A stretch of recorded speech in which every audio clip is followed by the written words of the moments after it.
আমরা সবাই জানি মা কালী হলেন শক্তির প্রতীক, মহামায়া তিনি, যিনি সৃষ্টি, পালন ও সংহার তিনেরই অধিষ্ঠাত্রী দেবী। কিন্তু আপনি কি জানেন মা কালীর রূপের পিছনে রয়েছে এমন কিছু গোপন প্রতীক ও রহস্য যা অনেকেই জানেন না।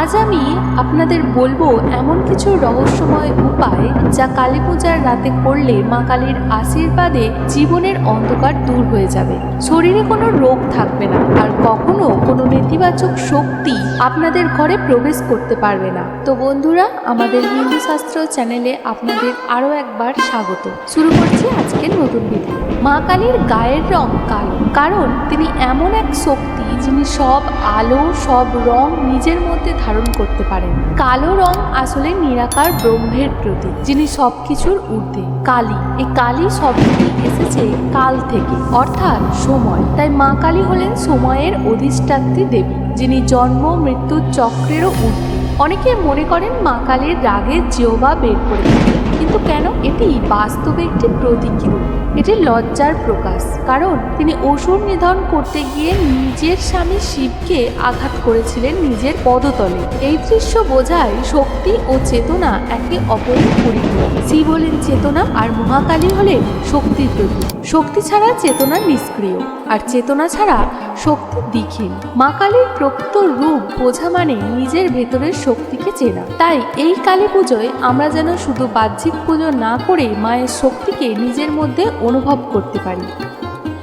এমন কিছু রহস্যময় উপায় আজ আপনাদের আমি বলবো, যা কালী পুজোর রাতে করলে মা কালীর আশীর্বাদে জীবনের অন্ধকার দূর হবে, শরীরে কোনো রোগ থাকবে না, আর কখনো কোনো নেতিবাচক শক্তি আপনাদের ঘরে প্রবেশ করতে পারবে না। এর প্রথম উপায় হলো তিল, তেল ও প্রদীপ। কালী পূজার রাতে তিল, তেলের প্রদীপ বাড়ির দক্ষিণে জ্বালান। বিশ্বাস করা হয় তিল, তেল নেতিবাচক শক্তি দূর করে এবং মায়ের কৃপা আহ্বান করে। এতে শরীরের ভিতরের তামসিক শক্তিও প্রশমিত হয়। দ্বিতীয় উপায়, কালো তিল ও গঙ্গা জল।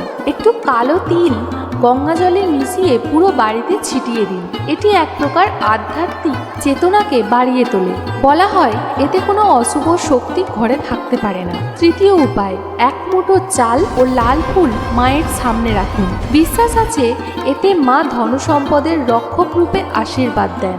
অনেকেই এই চাল পরে রান্নায় মিশিয়ে খেয়ে থাকেন, যাকে বলা হয় প্রসাদী শক্তি। চতুর্থ উপায়, মধ্যরাতে 1 মিনিট নীরবে ধ্যান করুন। মধ্যরাতে অর্থাৎ কৌশিকী অমাবস্যায় যখন মা কালীর আরাধনা চলবে, 1 মিনিট চোখ বন্ধ করে কালো রঙের আলো কল্পনা করুন। এটা আমাদের শরীর থেকে রোগ ও ভয়কে দূর করবে এবং এক ধরনের তান্ত্রিক মনন পদ্ধতির উদ্ভব হবে। এটা এক ধরনের তান্ত্রিক মনন পদ্ধতি। পঞ্চম উপায়, কালো সুতা বেঁধে রাখুন ডান হাতে। অনেক পুরাতন বিশ্বাস অনুযায়ী কালী পূজার দিনে মন্ত্রপুত কালো সুতো হাতে বা পায়ে বাঁধলে অশুভ শক্তির কাছে আসতে পারে না। ষষ্ঠ উপায় হলো মায়ের 21 বার নাম জপ করুন।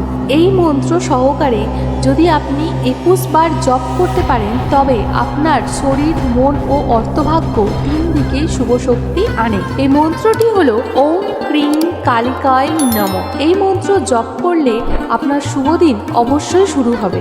সপ্তম উপায়, মা কালীর প্রসাদ সবাইকে দিন। যত বেশি মানুষ প্রসাদ ভাগ করে খাবে, তত বেশি ইতিবাচক শক্তি ছড়াবে। মায়ের শক্তি ভাগ করলে কখনো কমে না, বরং বহুগুণে বাড়ে। মা কালীর প্রকৃত রূপ বোঝা মানে নিজের ভিতরের শক্তিকে চেনা। তাই এই কালী পূজায় আমরা যেন শুধু বাহ্যিক পূজা না করে মায়ের শক্তিকে নিজের মনে অনুভব করি।